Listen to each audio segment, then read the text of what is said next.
हे गुरुवर, नमोस्तु नमोस्तु नमोस्तु।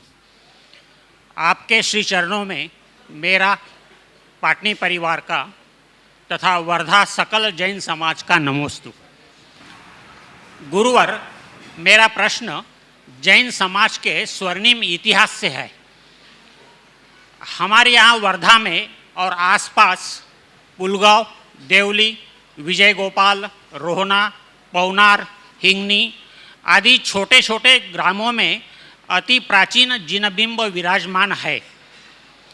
गुरुवर, अधिकांश प्रतिमाओं की प्रशस्ति पर जीवराज पापड़ीवाल का नाम उत्कीर्ण है।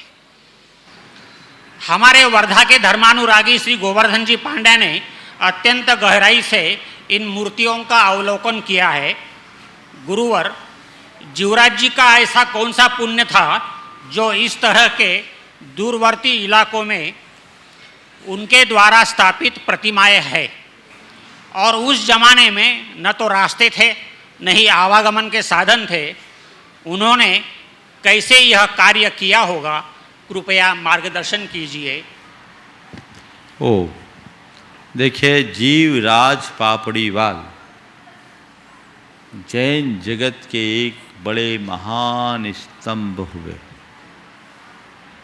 मेरे ख्याल से 15वीं 16वीं शताब्दी में उनका जन्म हुआ। हो सकता मैं कुछ भूल रहा हूँ, लेकिन इसी के आसपास। और उनके विषय में ऐसा कहा जाता है, उन्होंने 1 लाख जिन प्रतिमाओं की प्रतिष्ठा कराकर पूरे देश में विराजमान कराई। और ये भी उस समय जब मूर्ति भंजकों का प्रकोप चल रहा था। धन्य है जीवराज पापड़ीवाल, जिसने ठान लिया कि तुम तोड़ते हो, देखता हूं कितने तोड़ोगे, तुम 1 तोड़ोगे, हम 100 की प्रतिष्ठा करेंगे। देश के हर मंदिर में कोने कोने में मिल जाएगी, संपूर्ण भारतवर्ष में जीवराज पापड़ीवाल के हाथों प्रतिष्ठापित वे जिन प्रतिमाएं, उनकी कितनी उच्च दृष्टि रही होगी। आपने पूछा कि उनका कौन सा पुण्य था। मैं कहूंगा उनका पुण्य नहीं, उन्होंने पुण्य का अर्जन किया। उनका इतना ही पुण्य था कि इस घड़ी में उनके हृदय में पुण्य भाव जागा और अपनी संपदा का सदुपयोग किया। 1 लाख जिन प्रतिमाएं फ्री में तो नहीं आएगी।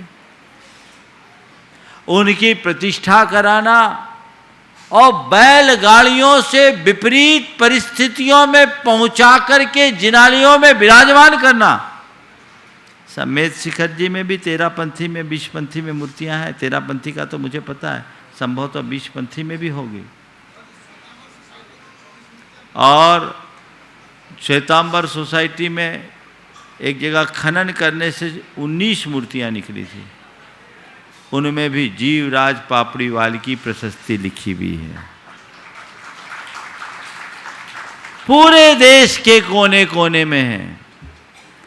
भारत में अनेक धनपति हुए, अनेक श्रेष्ठी हुए,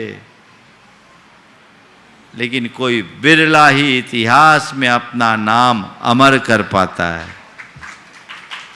मैं आप सबके एक संज्ञान में एक बात देना चाहूंगा। जिस जीवराज पापड़ीवाल ने 1 लाख जिन प्रतिमाओं की स्थापना की, उनकी हैसियत तो अच्छी होगी ही, होगी कि नहीं होगी? उनके महल होंगे, हवेलियां होगी, अट्टालिकाएं होगी, संपत्ति होगी। किसी को पता है जीवराज पापड़ीवाल का ये महल है, ये जीवराज पापड़ीवाल की हवेली है? अरे जीवराज पापड़ीवाल के महल और हवेली की बात तो जाने दो, उनके वंशजों को भी कोई नहीं जानता। समझ में आ रही है बात?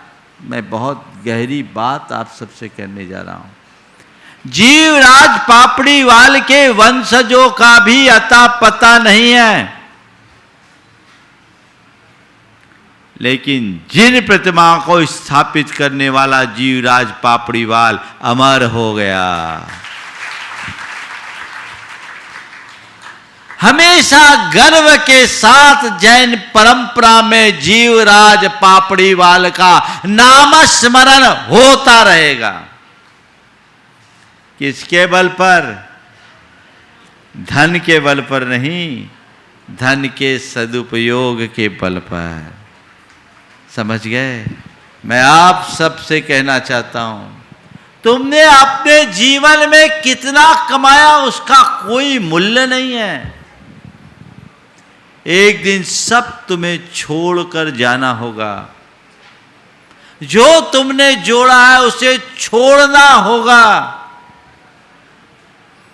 लेकिन जिसे तुम परमार्थ में लगा दोगे वो तुम्हारे जीवन को अक्षय बना देगा, अमर बना देगा। उस पर ध्यान दो।